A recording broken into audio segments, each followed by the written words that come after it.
Dear segment listeners, welcome back to another episode of our dear podcast, the segment, a Zero Trust Leadership podcast.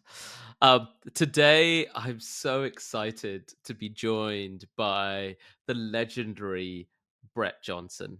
Um, if you don't know who Brett is, then just Googling him will probably give you a handful of results to give you his background. But let's just say this. He is a legend in the cybercrime community. I'd say now he's a reformed cybercriminal, sort of educating and helping sort of law enforcers catch the criminals. But at one time, he liked to be known as the godfather of cybercrime. So, with that, I welcome to this show the first time we've ever featured someone who has been on the US Most Wanted list. Brett Johnson, welcome to the segment. Thank you so much. I appreciate it. I don't know if I'm legendary. I would say more notorious. Well, one person's notoriety is another person's legend. So I True. think it's a bit of both. So Brett, it's great to have you, and I'm so excited to speak to you. Your backstory is really interesting, but you've covered that on a lot of sort of podcasts and sort of TED talks, etc. That you've done. But one constant theme that I'm going to start with, and you repeat this, and I've got it written down here. You say the perception of reality is more important than reality itself. Right. Let's start there. Explain. Sure. It doesn't matter what the truth is. It matters what I can convince you of. All Mhm. right. And we see that. The interesting thing is that we see that now more than ever. More than ever. Does it really matter? Does it really matter what Team Doge is doing? Or does it matter what they're convincing you Mm, that they're doing? And that's the whole point. Now, when I was a criminal, what that actually meant was, hey, it doesn't matter if I actually own that bank account. What really matters is if I can convince customer service of your bank that I'm you and that I own the account. That's what really matters. The truth doesn't matter at all. That's what I was talking about back in the day. These days, that's changed, though. And if you think about it, if you're looking at an online attack, there's only really three motivations for why that mm, happens. It's status, it's cash, or it's ideology. It's status. I'm trying to impress my criminal peers. It's cash. I'm trying to make money, or mm, you've pissed me off and I'm trying to get you. If you think about those motivations and you think about that statement, the perception of reality is more important than reality itself. That matters because now it's not just about cash. Now it's about different ideologies. It's about mm. political agendas. It's about convincing a populace that something is right or wrong, whether it is or not. That that statement has, geez, man, from when I started saying that back in the Shadow Crew days to today, that statement I think now is more important than it's ever been. Mm. Yeah, absolutely right, and I think you kind of you absolutely hit the nail on the head there with particularly sort of the I'd say um the weaponization of the internet, right, and Right. all kinds of media platforms, the weaponization of AI, particularly in that area, right? To be able to create a perception that is more believable than reality. That I think is the that has added to the uncertainty of the digital world. That's my perception. What's your thoughts? So I'm glad you brought up AI. So the perception of AI, since its real implementation over the past couple of years, has been, hey, criminals are using it en masse. And really, that's not been the truth. There's Mm, been a lot of chatter on the criminal side, but as far as actual use cases, there's not been many. But now that being said, here's the interesting thing. I mentioned just a couple of moments ago that motivations for online attacks, status, cash, ideology. yep. Think about business email compromise. That's a cash based attack. That's something that I'm looking to profit from that company. I'm trying. Sorry, it's me trying to convince that company to send a payment to me instead of the existing payee Mhm. on their system. Now, one of the ways to do that, the most popular way, the most successful way to do that is using a Unicode domain and convincing that the new email address is the actual email address Yeah. that sent it. One of the things that's really effective though is using deep fakes, whether Mm. deep fake is audio or video. Now, it's very successful and very, if you think about it, and I'm sorry to be kind of bouncing around on this. In order for me to defraud you, I have to get that potential victim, whether at a company or an individual, I have to get that potential victim to trust me. So Mm. how does trust work in an online environment? Well, it works through tools, through technology, and then finally social engineering. So you think Mhm. about the technology. We inherently trust those cell phones, we trust our laptops, our desktops, we trust the websites we go to, the software we use, the hardware we use. We don't really understand that attackers use a variety of tools to manipulate that technology so that Mm. we don't see the phone number that they're calling from. We see the phone number of a client. We Mm. see the phone number of a financial institution. We don't. They use spoof phone calls. They use SOX 5 proxies so that we don't know that they're coming from Ghana or Nigeria or Mm. Alabama, like I am. We see them coming from Europe or New York or Mm. Brazil. So they use those tools to manipulate the technology. That tends to open the door of trust. Once that door is open, we see how good of a con man, a liar, or if you're in tech, how good of a social engineer that attacker is in manipulating you into giving up information, access, data, or cash. And this is where deep fakes come in. So we inherently trust that technology. We inherently trust that Zoom call to be the person that is supposed to be there. Mm. And our eyes are tricking us into thinking that, yes, that is the CEO of the company. That layers that establishes that trust, that layers that trust, and that convinces that payroll person Mm. to send that payment over to whoever. Now, where AI is starting to play a role in this, and AI is being used by criminals to a degree. We're seeing it layer trust and stuff like that. Where it's becoming really effective is in the deep fake creation process, because deep fakes have been, historically, they've not been real time. It's been something that's had to been recorded and then put forth toward that victim. But as deep fakes continue to progress and evolve, we're getting to the point where deep fakes are going to be real time. So for a cash based attack, you've got the CEO of your company that's having a real time conversation, no delay whatsoever, having a real time conversation with payroll. I need you Mm. to send this payment to this new bank account. They've changed addresses and do it now. Mm. Well, that's very effective and that's going to work like a charm. That's just one motivation for a deep fake, though. Think about that deep fake that, we saw the United States blow up during COVID because evidently law enforcement likes to shoot unarmed black men. So the country exploded. We had riots, we had looting. What happens when we see a video in the future of law enforcement gunning down an unarmed individual?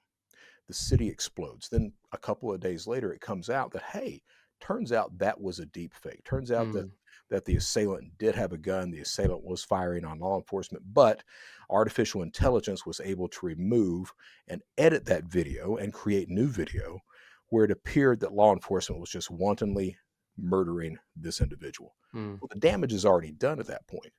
So this is what we're going to see as far as deep fakes, as far as AI goes. Um, it's going to really, here's my worry.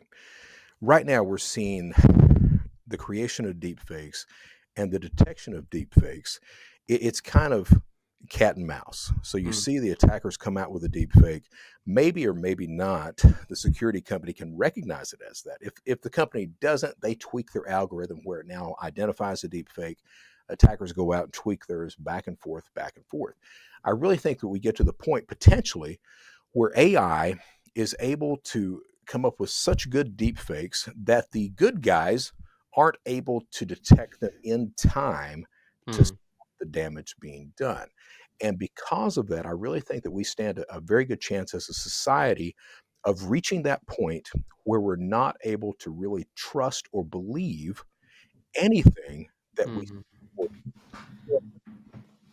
The perception of trust is more important, or the perception of reality is more important than reality itself. It doesn't matter anymore. mm. With this, it matters what you can convince someone of. I mean, that sort of progression to that future state that you described is hugely concerning, because I think trust is so fundamental to everything that we do to some extent or the Right. other, whether that is in the real world or in the digital world, right? We put some kind of, there is a level of implicit trust that we depend on. So as that dependency or our ability to depend on that reduces, how do we combat that, right? So how could we continue to function with confidence in a world where we're not able to differentiate between reality and fiction? To me, it boils down to real personal relationships.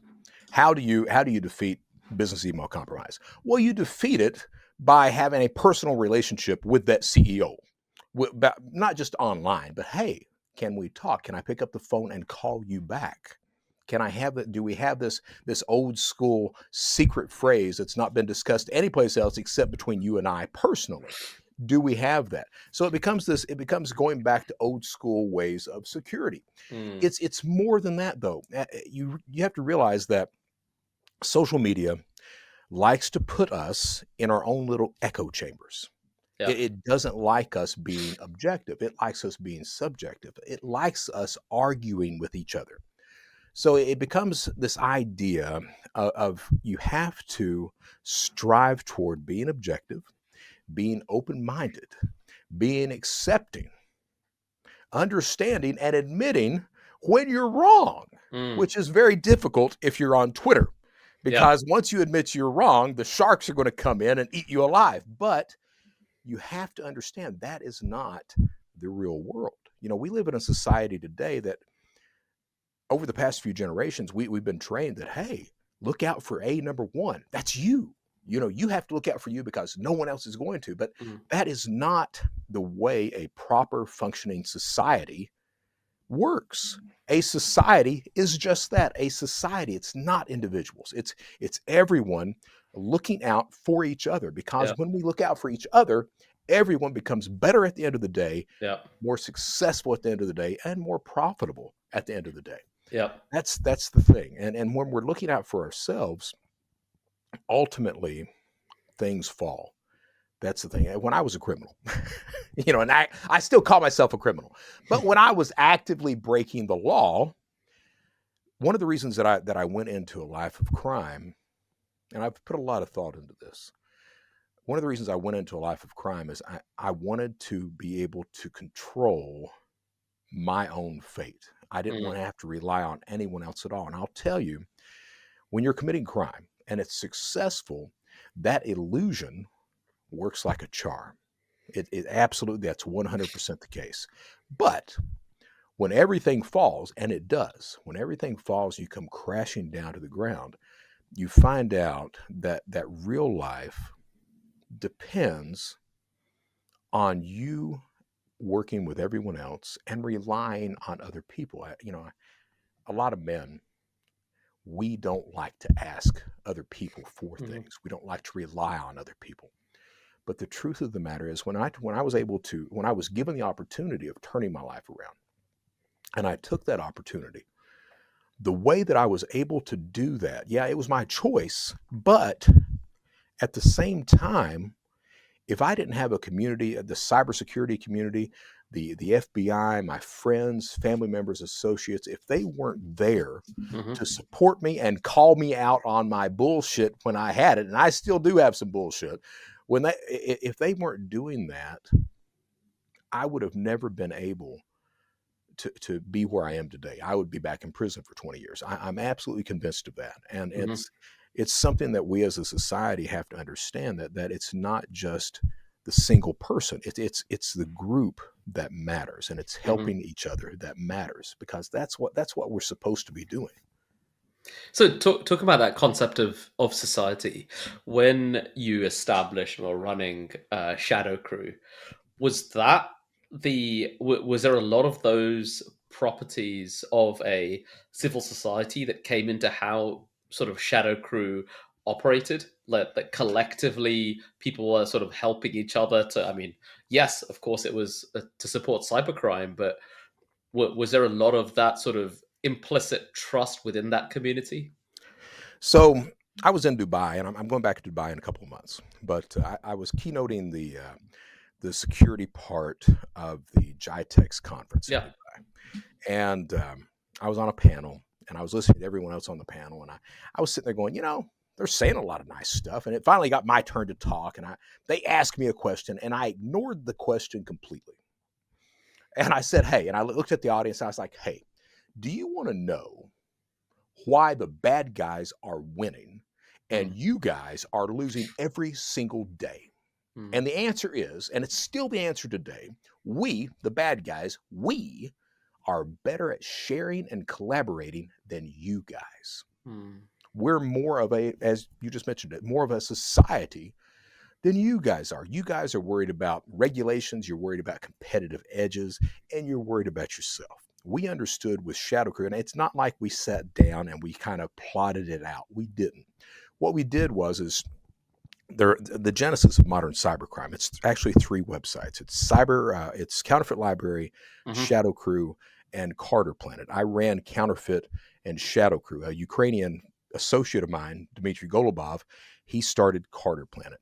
mhm, Those three sites, it wasn't someone sitting down and plotting things out. There were problems that arose as these things grew, and we solved the problems. And that's how this stuff happens.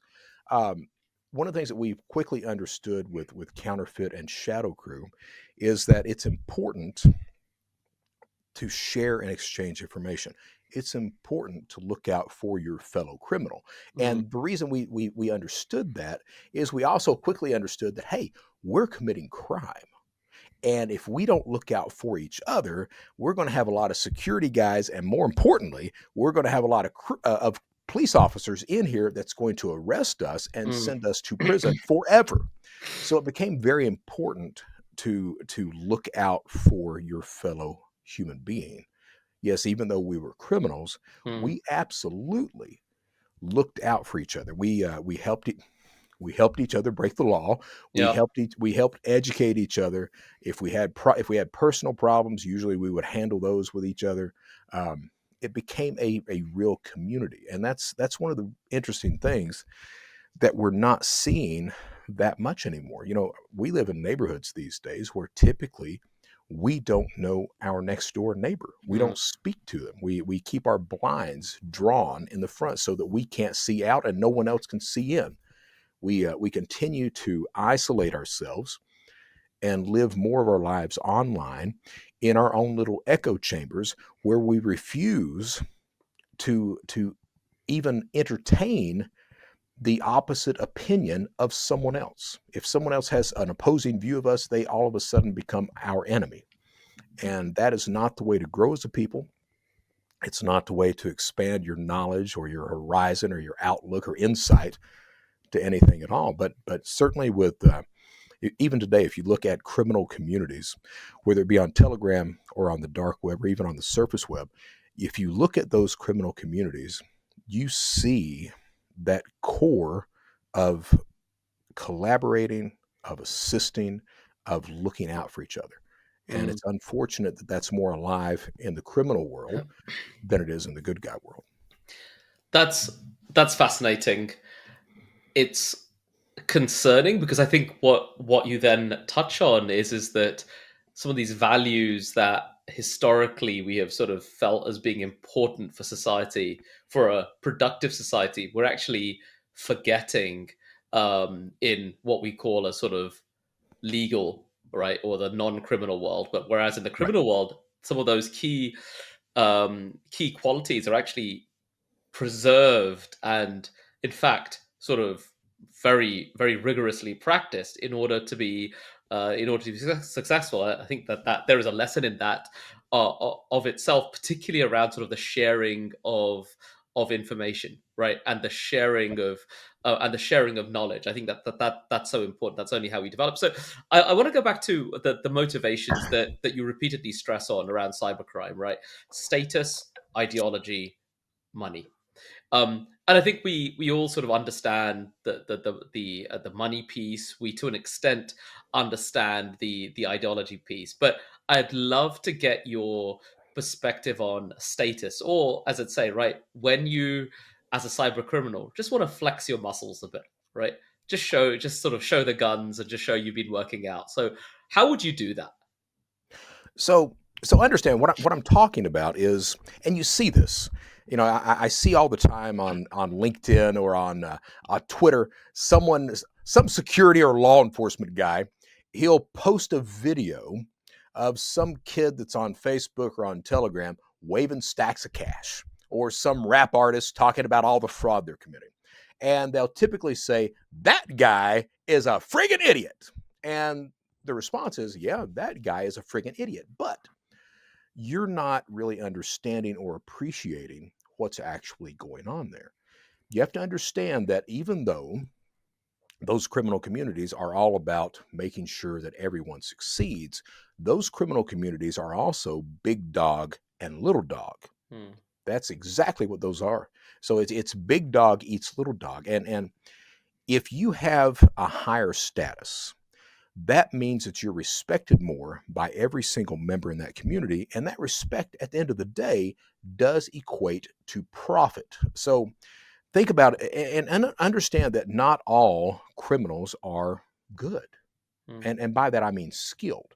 Some of them absolutely don't know anything at all.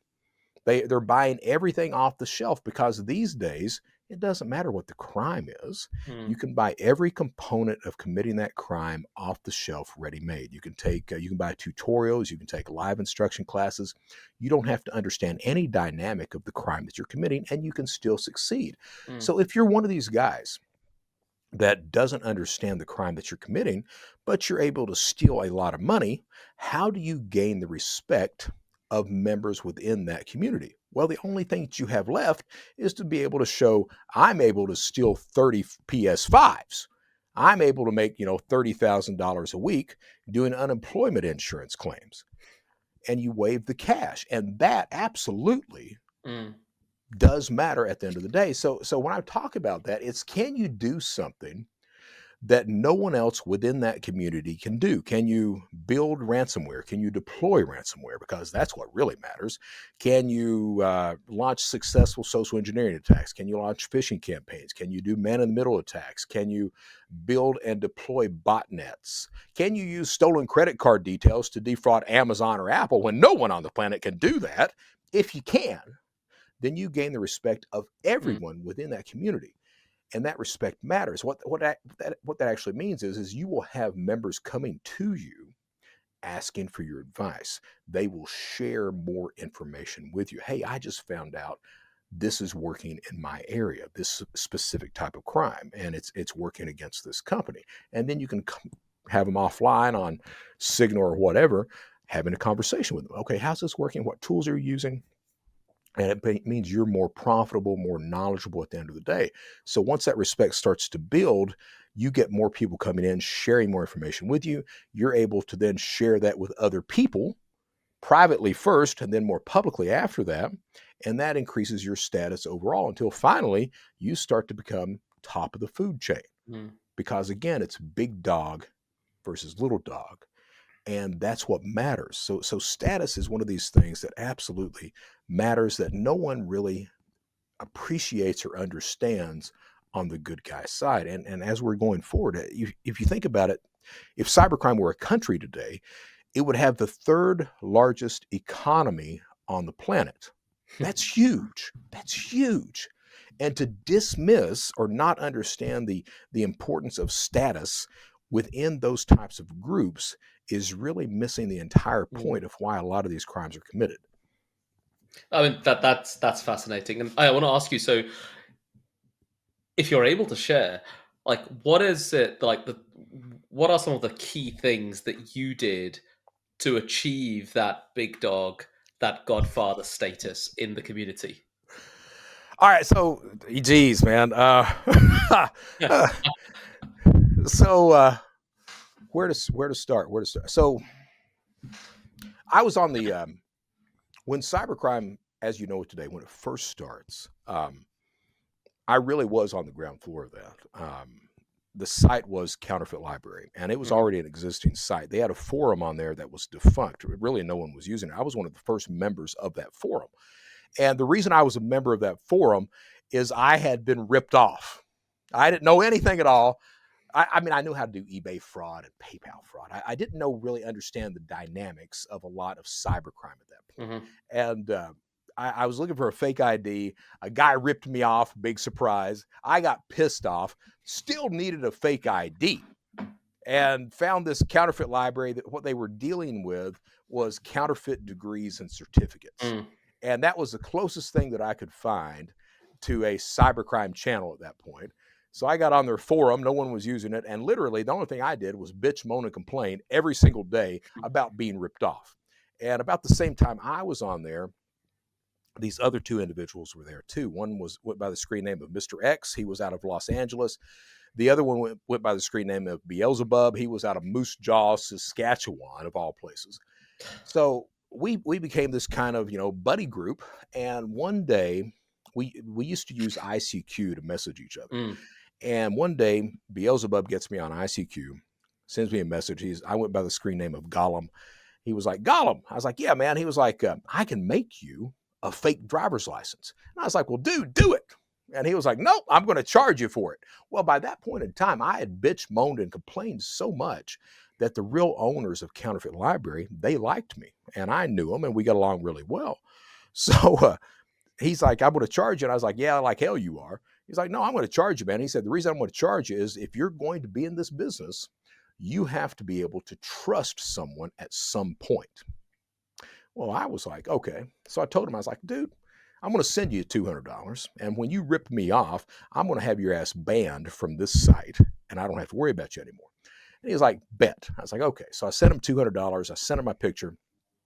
A couple weeks later, I get a fake driver's license in the name of Steven Schwecke, real guy, works to this day, works at ADP payroll. And I didn't know what I was looking at. To me, it was the best fake driver's license on the planet. Turns out it wasn't. It was passable, but you only need passable to commit fraud. And I used that driver's license to open up bank accounts, to cash out checks, all this other stuff. The deal became Mr. X made a very good, well, passable Social Security card. Beelzebub made a passable Ohio driver's license. I didn't know anything at all at that point. I knew how to do eBay and PayPal fraud. So the deal was Beelzebub wanted to sell driver's licenses. Mr. X wanted to sell Social Security cards. I didn't have any skill. Beelzebub proposed that I become the reviewer and they would sell the products. I would be this outside independent reviewer. Mm. Anybody that wanted to sell anything at all, they would have to send me a copy of it. I would learn how to use it, learn what was good and what was not. And that would build this community. And that's exactly what happened. It became this almost a field of dreams. If you build it, they will come Mm. for criminal activity. I became this reviewer. Every single product and service went through me. And at one point, that's exactly what happened. Every single business deal went through Brett Johnson. So I became this god of if I gave an approval, people made money. If I didn't, people went bankrupt. So that there's that. I'm the guy that built the initial trust mechanism that criminals use. That process of a review of vouching for people and what that means, of escrow channels. I'm the guy that initially built that. I'm the first guy that sold stolen bank accounts, or Mm. not stolen, but created dump bank accounts online. I'm the guy that created tax return identity theft.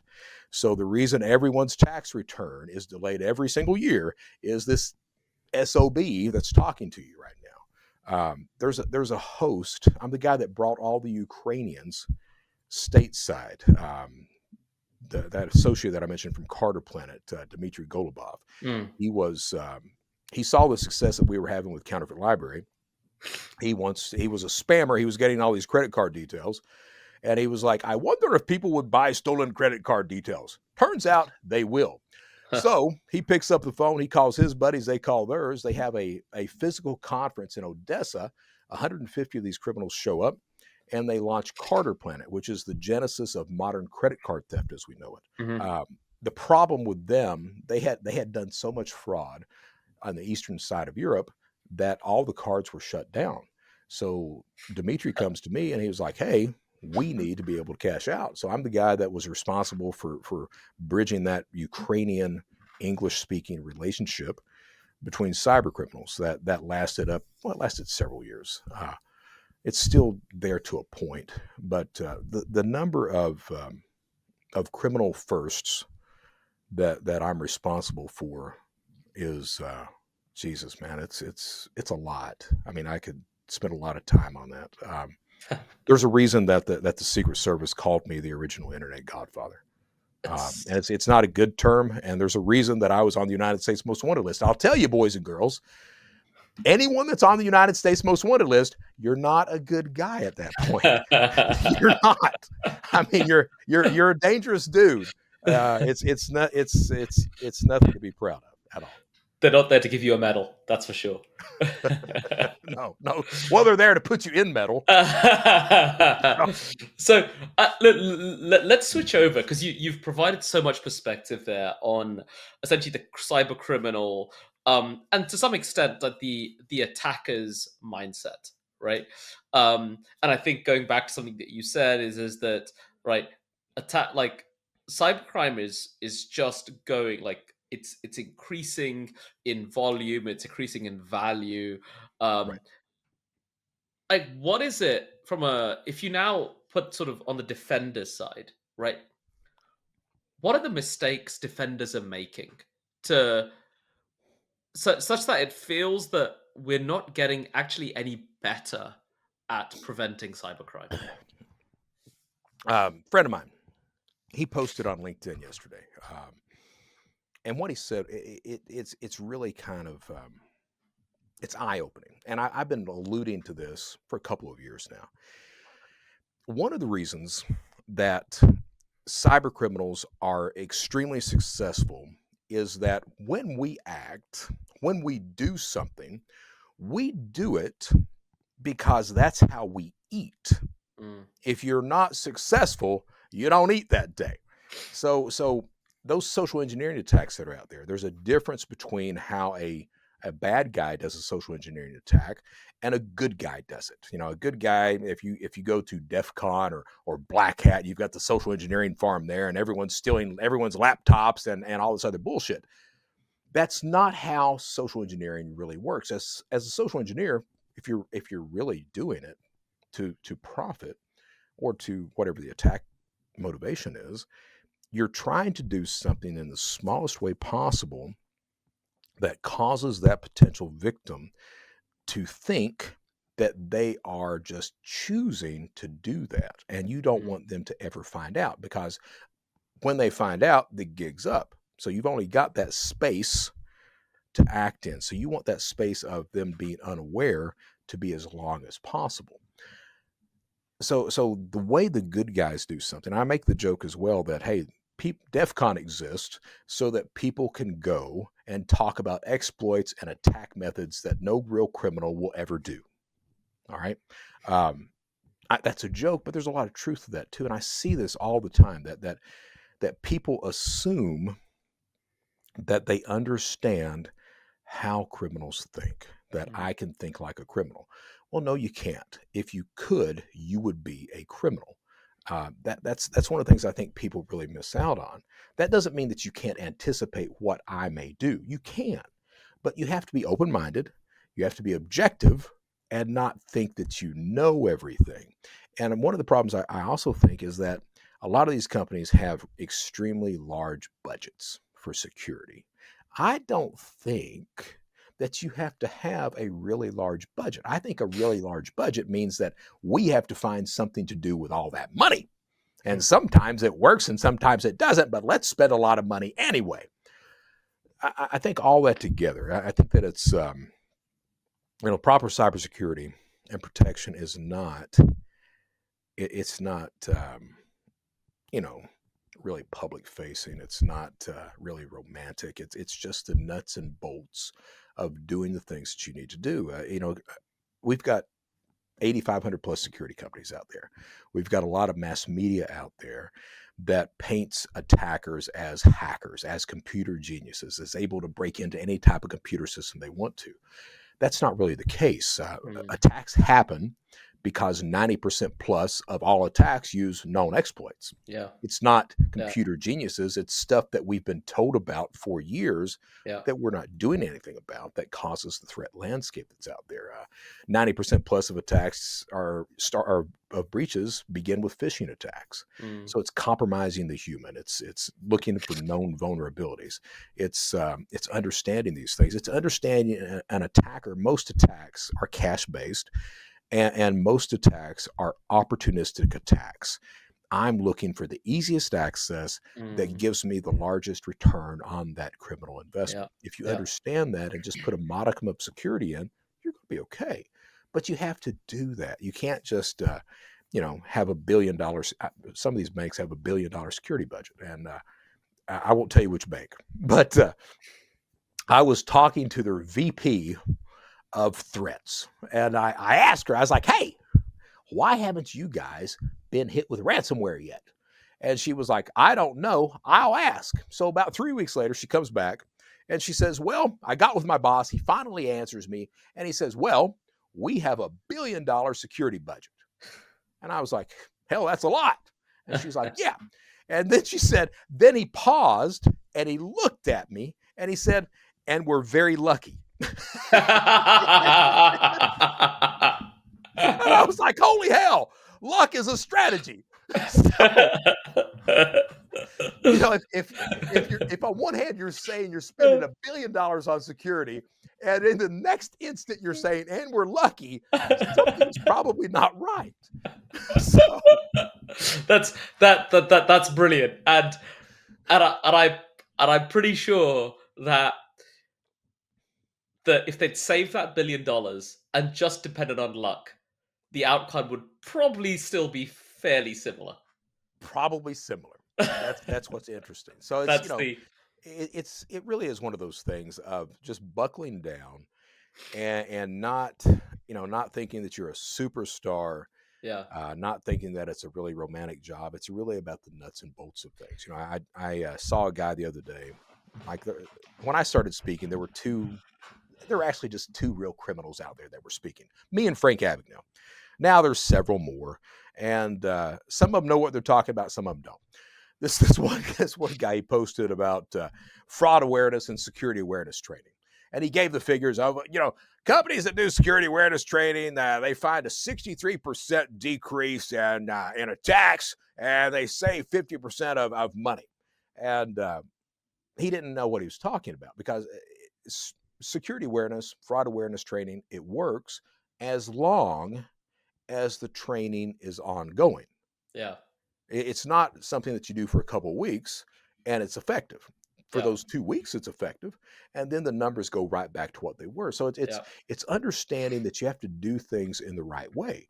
Now, it's not just a dog and pony show. When I was in prison, we had dog and pony shows all the time. It's something that you have to continue on and make sure that you're doing things properly at the same time. I think just all of that is so on point, and coming from your background, I think it's reinforces a lot of what um, continues to be said, but I feel isn't taken sufficient notice of, right? Because what you said was this is not like cyber attackers, cyber criminals are like living off the land, right? It's the same set of exploits because all the toolkits exist for known exploits. Right. So why would you go and have to create a new toolkit for a potential new exploit when you can just repurpose what's out there? right? It costs less, it's less of your Right. effort, and again, right, with just enough luck, you're gonna get that outcome. You're gonna cash out, and you're gonna be able to move on. So, and when you said, right, it's not doing necessarily the sexy new things,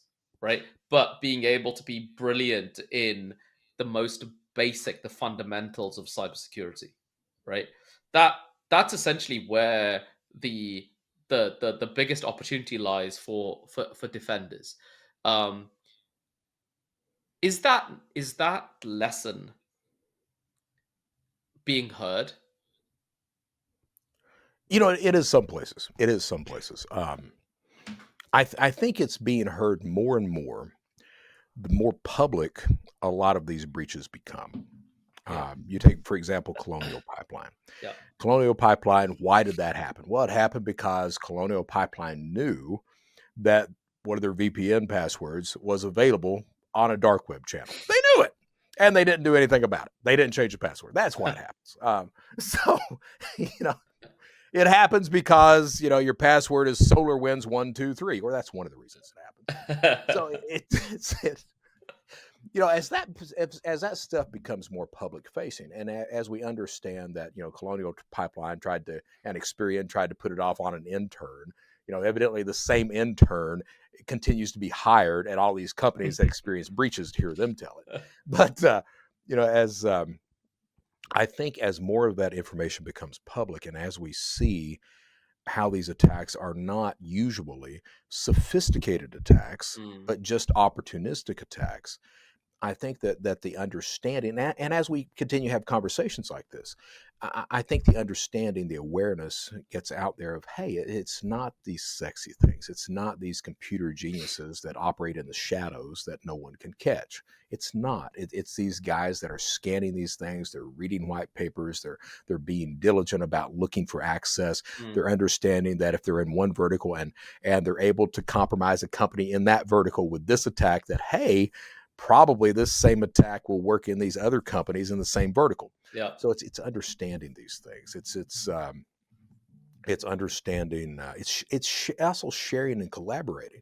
If I'm a company in a specific vertical like infrastructure or financial or whatever, and I'm seeing my company hit with this specific attack, if I'm sharing and collaborating with other companies in that same vertical, then that means those other companies can protect themselves mm, before that attack happens. If I'm not doing that, then that means that I'm trying to work a competitive edge, that I'll implement security here and let my other competitors be eaten alive.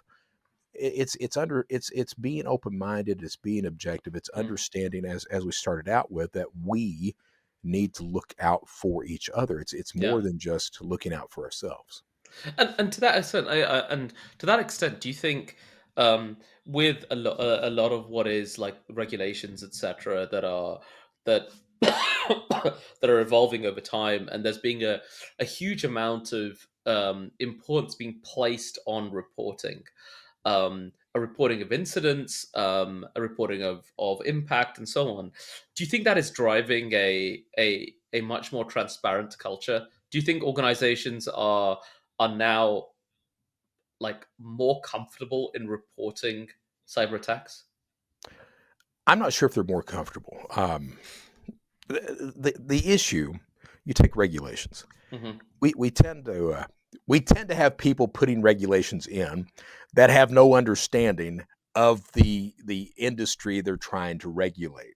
You take some of those cryptocurrency hearings that were going on. You could see the glass eyes of the senators and representatives that were like, "Arr!" So, and they're going to regulate things. Oh my God!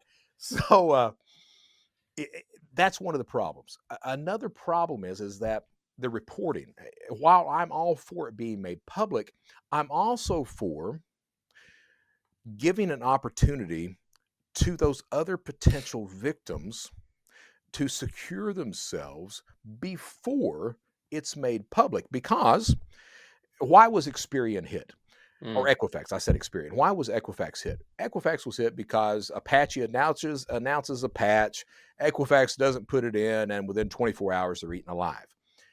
I think that time needs to be given before it's made public for these other companies to put security in place, because an update is just a broadcast to Yeah, every single criminal on the planet, telling them which door to knock on. yeah, yeah. So I think there needs to be some sort of regulation in there that a company that's breached needs to first be able to share that with other companies in their Mm. vertical.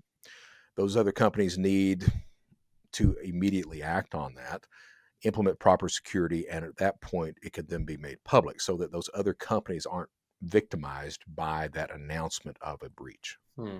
No, I think that's a really good point because, and you kind of spoke about it earlier, right? As well is that when when an organization, one particular vertical, is a victim of a particular cyber attack that is exploiting a particular vulnerability or so, the more often than not, that same sort of set of technologies is being used by the vast majority of the peer group.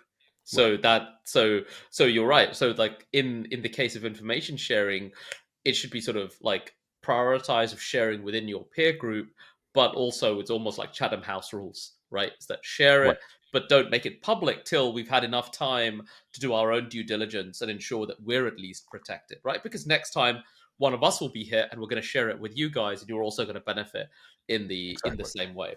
Um so just the like just before we move on to onto the next thing, right? So we see a lot of focus at the moment, and actually last few years, since sort of MITRE codified the attack framework, and we see a lot of focus on like tactics, techniques, and procedures, and my perspective on this is that attacker tactics really don't change, right? It's the same set of tactics that are repeatedly executed. The techniques and procedures may alter based on the technology, based on the maturity of the organization that they are that they're trying to sort of attack. Um, like, do you think that there is? I mean, like I think sort of that understanding of TTPs is important. Um, do you think that we are overly focused on the TTPs versus the versus like going back to what you said is addressing the root cause of why those TTPs are successful, which is a lack of the basics? What's your perspective? I think that first and foremost, you need to address those root causes. Absolutely. At the same time, like the AI chatter. We've Mm, got every company wants to have some sort of AI component, and every company wants to say that criminals are using AI. You made a very good point, and this is what I say. I say that a criminal or an attacker is not going to change the way they're attacking unless something forces them to change yeah, that. yeah, Why would I start using AI if I'm already wildly successful with what I'm doing? I wouldn't. I wouldn't. There has to be something that forces me to change. Um, to answer your question, I think that you need to. There absolutely, by all means, continue on with the TTP. I don't think that's a bad thing at all. But understand that there's a lot of extraneous chatter out there mm, that's trying to sell a security product. That's why would I need to use AI? Actually, mm, have a use case for that until you start before you start making that argument. As I said, now it's being used to a degree by criminals. There's a lot more chatter than use, though. Um, Understand that idea of what is forcing an attacker to now change, mm, and then play with the TTP from there. But at all cost, do the nuts and bolts of proper security. That not you can't overstate that 90% plus of attacks use known exploits. You can't. yeah, yeah, That's not PETIA in a nutshell. yeah, So plug that, and you're going to be more secure than not. yeah, yeah, totally. And I think that that's such a it can't be repeated. It can't be repeated enough. And I think actually combining those two points that you made, if you address that 90%, you're automatically going to force a change in the attacker's behavior Right. because those things that live off the land and sort of I mean, you've kind of not used these words here, but you have in previous conversations, is um, there's not significant technical sophistication in the majority of attacks, right? They're living off the Right. land. But if we limit or minimize how much off the land they can live off, right, that is going to force increased technical sophistication, which is then going to either make it harder or it gives us more ways to detect and respond. Right. And you're right. I've not really specifically addressed that. We are not computer geniuses. Yeah. All right.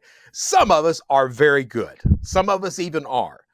But you don't have to be a hacker. You don't have to be a computer whiz kid in order to victimize a company or an individual. In Yeah. order to succeed, you don't have to do that. What I do have to do is share and exchange and collaborate with each other. That's the Mm, only thing I need to do to be wildly successful. Understand that. If you can get it out of your head that these attackers are sophisticated and computer geniuses, that point that pretty much levels the playing field. mm, That allows you to be open-minded enough to say, hey, these guys aren't geniuses. They're not really bright. I mean, some of them are not. But once you open your mind to that allows your mind to start being able to say, hey, I can fix these problems. mm. It is just the nuts and bolts. It's scanning the landscape and saying, hey, turns out I've got these ports open that they've been bitching about for years that I need to close. It's stuff like that. It turns out I'm allowing remote access. Yeah, it's Yeah. stuff like that. So you fix that, and you're going to be okay. Honestly, it's not really complicated. It's not. I I really like how you phrase that, because it's think like an attacker, but actually remember that the attacker is trying to do the simplest possible thing. So so think about what are the simple things that you need to address, and that's going to give you much more bang for your buck. I think that's what you're saying. Right. Yeah, you So start there. You yeah. start there. I'm not looking if most attacks are cache based, and they are. I'm looking for the easiest access, and Mm, that's why you come with that layered approach to security, understanding that if I'm attacking you because of an ideological reason, I don't care how much security you've yeah. got. I'm looking to get through every single thing that you've got. And that's a problem Yeah. because every single security component that you've got that's in place, I can bypass if I put enough effort into it. Mm, But ideological attacks are a different type of attack. yeah. Most attacks are cache based or status based. So that means that layered approach to security, you're trying to put so many layers in there that it's not worth my time or effort Yeah. to go through them. I'm going to find another victim. Yeah. And that's what matters. Yeah, absolutely. So let's apologies. So let's kind of change track a bit, not massively. Um, when organizations ask you for your advice about how they should improve their cybersecurity strategy, right? What is it that you typically offer them as those pearls of wisdom as a former cyber criminal? Well, we're talking about that right now. It is sharing and exchanging information. And that's one of the reasons I'm big on conferences.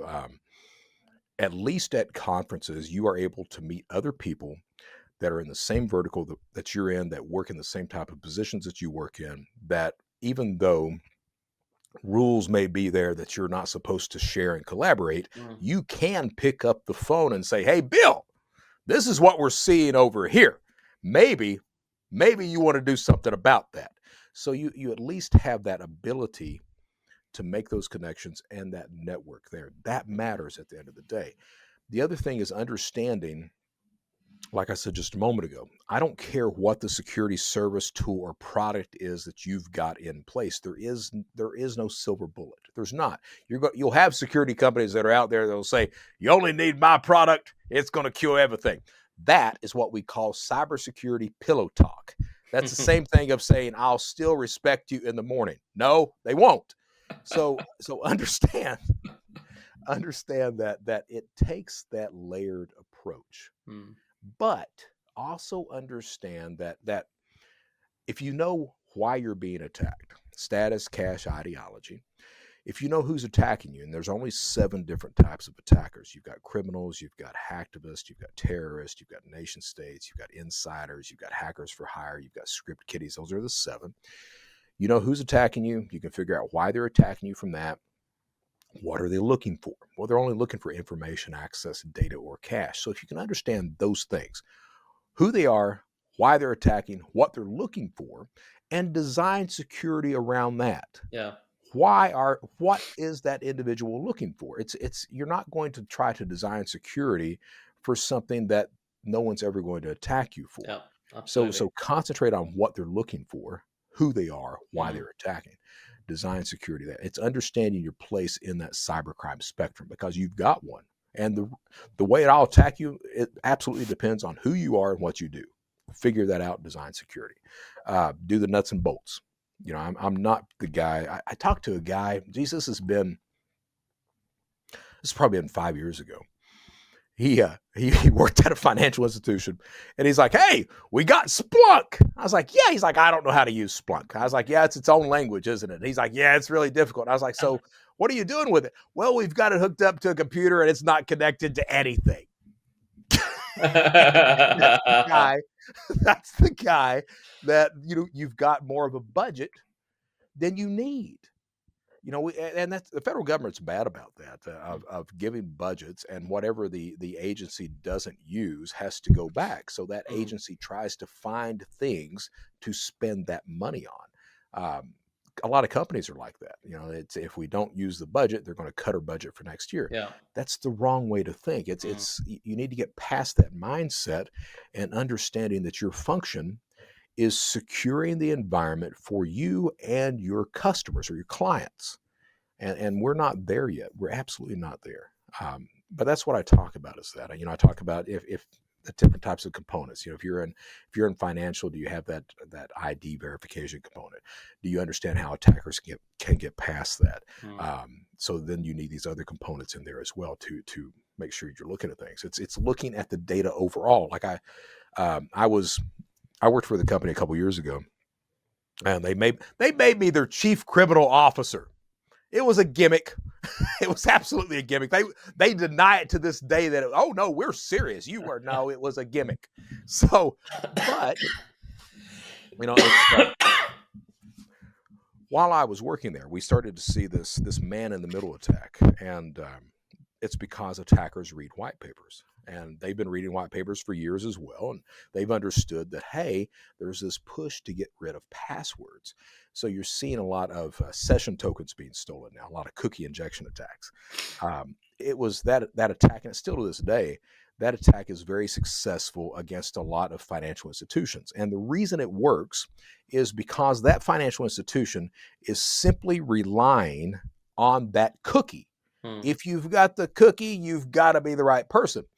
But if they took the time to look at all of the data that's available for that account, then they would see a change in device, or Mm. they would see a change in IP, or they would see these anomalies pop up. So what I also talk about is looking at the data, Mm. because that matters. The data will tell you the truth of the environment and the transaction that's happening. If you're not looking at the data, or you're just looking at small parts of the overall data, you're doing yourself a disservice, and you're doing your customers a disservice. So it's looking at the data as well. So, do you offer any advice on like key strategies that organizations should adopt? Like at sort of the top of the conversation, we were discussing sort of trust and what trust means. And sort of over the last sort of 10-15 years, the whole zero trust strategy has become sort of front and center. Like, what are your perspectives on like the right strategy for organizations to take, zero trust, etc.? I think that I'm absolutely an advocate for zero trust. I think that, and I talk about this to a degree. And I mentioned that earlier. Of In order for me to victimize you, I have to establish a degree of trust. So and I really believe this, every new engagement with between the customer and the organization should be from a zero trust standpoint. It's not something that, hey, We've trusted you before. We know that this login or this cookie is was valid from the last session, so it's coming in again. You're good to go. No, it shouldn't be like that. It's understanding that as an attacker, it's very easy for me to steal a cookie. It's very easy for me to steal an identity or a credit card number or fake a browser fingerprint and come in like that. So it's making sure that each new interaction is verified. Mhm. And it goes back to Reagan, right? Yeah. Trust but verify. Yeah, I'll trust you, but I'm going to verify every single thing you're saying. That's what matters. At the same time, and this is one of the things that continues to be hard for me to appreciate. You don't want to cause so much friction in that environment that the customer goes somewhere else. Yeah. That becomes a huge issue. And Yeah. yeah, you can stop all the fraud in the world. The only thing you have to do is shut down the website. Yeah, it'll Yeah. stop it. So it's you don't want to you want to have that balance between security and friction, but that balance absolutely has to weigh more toward the security side. It Mm. has to. So in the background, it's about putting things in place that you're able to anticipate how much verification needs to be thrown into each Mhm. interaction that's coming in there. If it is it coming from a different IP than usual? Does it look like it's coming from a potential proxy or rerouting from someplace? What's going on? Is it a new device? Is it an old device that's coming in? Has that same device or same IP range accessed other accounts? Mm. How many times did they miss the password? Is it an old password that's being used? Is it a password change request? I mean, all these things can be done in the background before the customer is hit with anything that would cause additional friction on their end. So those are the things you need to be doing. Do everything that you can in the background to anticipate the potential for fraud, and then act at that point. That's what becomes important. It's there was a study done the other day on captchas, and basically they hammered the captchas hard. And Mm. let's be honest, a lot of captchas that are out there, there are nothing but friction for the good guys, Yeah. and that's Yeah. that's that's something that you have to be careful of. All right, so it's doing things in the background so that you don't have to Yeah. delay that customer. Yeah. Which of these pictures has a cycle in it? Yeah, Yeah. yeah, Yeah. And then you end up, we were just talking about this, then you end up selecting everything because suddenly everything. everything looks like it's got some part of a cycle in it. Right, And then it says, you're wrong. Try right. again. And it's, And then you're 40 minutes later. Yeah, exactly, exactly. All right, look, you've given us so much of your time today, and we could go on forever. Um, why don't you, Brett, before we wrap, why don't you leave us with a amusing anecdote that we could all learn from? An amusing anecdote. Uh, okay, yeah.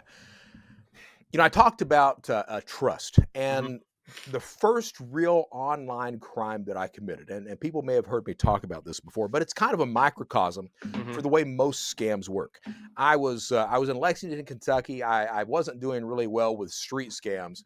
Found eBay, liked the hell out of eBay, didn't know how to make money. And one night I was watching Bill O'Reilly as the host of Inside Edition. They were profiling Beanie Babies, and the Beanie Baby they were talking about was Peanut, the royal blue elephant, Yeah. selling for $1,500. So I start looking for Peanut, can't find him. I ended up buying a gray Beanie Baby elephant for $80. Stopped by and bought some blue dye. Went home, tried to dye the little guy. Turns out he was made out of polyester, wouldn't hold dye very well. Get him out, looks like he's got the mange. But I ripped a lady off of $1,500. I found a picture of a real one online, posted it. She thought I had the real thing. She wins the bid. I ripped her off of $1,500. And that's when I learned the first lesson of cybercrime. She knew who I was. But if you delay a victim long enough, you just keep putting them off. Mm, A lot of them, they get exasperated. They throw their hands in the air. They walk away and they don't report the crime. mm, So that's really the first lesson. Most people don't report the crime. Most people give up. All right. So that's the first lesson. But also, it's understanding that one thing is also a microcosm of most of these scams. You've got a victim there, a potential victim that has a desire for something. They're wanting Mm, something. Well, that desire allows me as a criminal to more easily gain that victim's trust, to make sure that they're reacting emotionally, mm, not rationally or yeah, logically. So she trusted the eBay platform. She trusted the technology. She didn't understand that I was using a tool, a picture of a real one, to gain trust, to open that door of trust. Once that yeah, door was open, how good of a social engineer, how good of a liar am I in manipulating her to give me cash, which is what I did. yeah. So the desire of the victim, the technology, tools, social engineering to establish trust online, and then finally, that person giving up, walking away, and never reporting the crime to law enforcement. All of that's kind of a microcosm for the way most of these scams, whether it be in crypto or eBay or PlayStation 5s or what have you, all these scams work online. Mm, Understand that. Understand that it's a desire. You're wanting something. That desire means that you're going to react more emotionally mm, than logically or rationally. It's understanding that the platform, while it's there, there's no reason that you should inherently trust it. Same mm, thing for the technology. Zero trust. Why should I trust it? yeah. There are attackers and there are predators everywhere. That's the anecdote I would use is understand these things. In the real world, we tend to have a situational awareness that's pretty good. We Mm, know when we're in a bad neighborhood, when things are about to pop off or what have you. That does not translate very well to an online environment, but we need to understand that predators are everywhere. And if we understand that, that's not to lead your life paranoid, but that's to appreciate that, hey, attackers are everywhere. And if we understand that, our level of awareness will raise and will automatically be more secure because of that. fantastic. I mean, I think that's a perfect place to wrap this particular conversation. Brett, it's been such a privilege and a joy to speak to you. So thank you so much for your No, time thank you. and your honesty. I appreciate it. Thank you so much. And I've loved talking to you, truly. Thank you so much.